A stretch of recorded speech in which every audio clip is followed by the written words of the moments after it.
Hey friends, hello and welcome back to this YouTube channel. In today's another video tutorial, I'm going to share to you on how you can make a double line border in Microsoft Excel. Okay, so let's go quick into the process.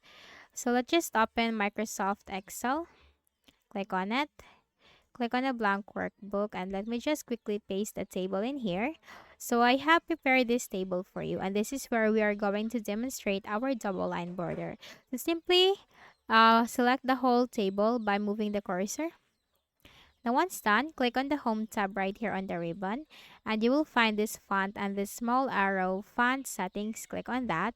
Now this Format Cells window will appear. Simply click on the Border tab, and here for the line style, you will find this double line border. Click on that. Then for the color, you can choose that from here. And in order to apply, there's a note from here. The selected border style can be applied by clicking the presets preview diagram or the buttons above. Okay, so let's click as to where we want this border to be placed. You can see the preview from here.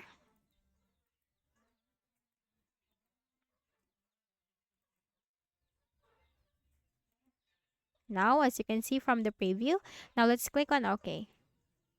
And that's it. You have just created or used a double line border into your Microsoft Excel, okay?